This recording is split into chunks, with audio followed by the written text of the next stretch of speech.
ಈಗಾಗಲೇ ತಿಂಗಳಿಗೆ 40,000 ಜನಕ್ಕೆ ರಾಜ್ಯದಲ್ಲಿ ನಾಯಿ ಕಡಿತಕ್ಕೊಳಗಾಗ್ತಾ ಇದ್ದಾರಂತೆ ಜನ.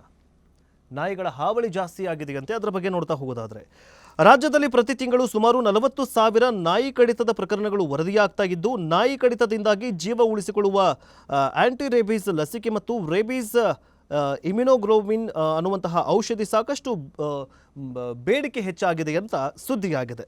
ಈ ಬಗ್ಗೆ ಹೇಳಿಕೆ ನೀಡಿರುವಂತಹ ಆರೋಗ್ಯ ಇಲಾಖೆ ನಾಯಿ ಕಡಿತವನ್ನು ಹೆಚ್ಚಿನ ಪ್ರಮಾಣದಲ್ಲಿ ಪ್ರಕರಣಗಳು ಹೆಚ್ಚಾಗ್ತಾ ಇದ್ದಾವೆ.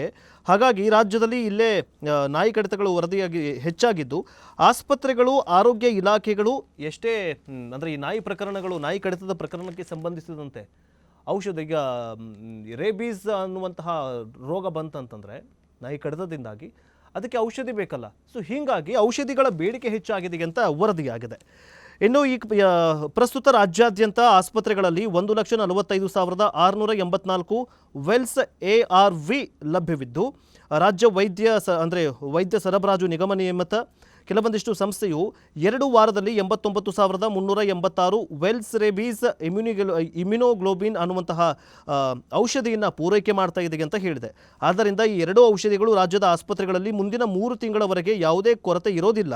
ಆಂಟಿ ರೇಬೀಸ್ ಲಸಿಕೆ ಮತ್ತು ಈ ರೇಬೀಸ್ಗೆ ಸಂಬಂಧಿಸಿದಂತಹ ಔಷಧಿ ಏನಿದೆಯಲ್ಲ, ಮುಂದಿನ 3 ತಿಂಗಳವರೆಗೆ ಹೆಚ್ಚಿನ ಪ್ರಮಾಣದಲ್ಲಿ ಇದೆ.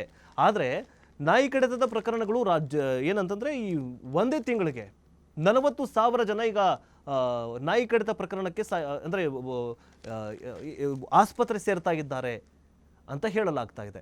ಅಂದರೆ ಈಗ ನಾಯಿ ಕಡಿತಕ್ಕೆ ಏನು ಮಾಡಬೇಕೀಗ? ಬೀದಿ ನಾಯಿಗಳನ್ನು ಒಂದು ಸ್ವಲ್ಪ ಕಂಟ್ರೋಲಲ್ಲಿರಬೇಕು. ಆಮೇಲೆ ಈ ಮಕ್ಕಳು ಮರಿಗಳನ್ನು ಬೀದಿಗಳಲ್ಲಿ ಬಿಡಬೇಕಾದ್ರೂ ಒಂಚೂರು ಕಟ್ಟೆಚ್ಚರವನ್ನು ವಹಿಸಬೇಕು, ಒಂದು ಸ್ವಲ್ಪ ಮುನ್ನೆಚ್ಚರಿಕೆ ವಹಿಸಬೇಕು. ಒಂದು ಸರ್ತಿ ರೇಬೀಸ್ ಅಥವಾ ಈ ನಾಯಿ ಕಡಿತಕ್ಕೆ ಸಂಬಂಧಿಸಿದ ನಾಯಿ ಕಡಿದ ನಂತರ ಏನು ರೋಗಗಳು ಬರ್ತಾವಲ್ಲ, ಆ ರೋಗ ಏನಾದರೂ ಬಂತು ಅಂತಂದರೆ ಪಕ್ಕ ಸಾವು ಗ್ಯಾರಂಟಿ. ಸೊ ಅದಕ್ಕೋಸ್ಕರ ತಿಂಗಳಿಗೆ 40,000 ಜನರು ನಾಯಿ ಕಡಿತಕ್ಕೆ ಒಳಗಾಗ್ತಾ ಇದ್ದಾರೆ, ನಾಯಿಗಳ ದಾಳಿಗೆ ಒಳಗಾಗ್ತಾ ಇದ್ದಾರೆ. ಹೀಗಾಗಿ ರಾಜ್ಯದ ಕೆಲವೊಂದಿಷ್ಟು ಆಸ್ಪತ್ರೆಗಳಲ್ಲಿ ಏನು ಔಷಧಿ ಇದೆ, ಆದರೆ 40,000 ಪ್ರಕರಣಗಳು ದಾಖಲಾಗ್ತಾ ಇದ್ದಾವಲ್ಲ, ಅದರ ಬಗ್ಗೆ ಒಂಚೂರು ಗಮನ ಹರಿಸಿ ಅಂತ ಜನತೆಗೂ ಜೊತೆಗೆ ರಾಜ್ಯ ಸರ್ಕಾರಕ್ಕೂ ಕೂಡ ಗಮನ ಹರಿಸಬೇಕು ಅಂತ ಹೇಳಲಾಗ್ತಾ ಇದೆ.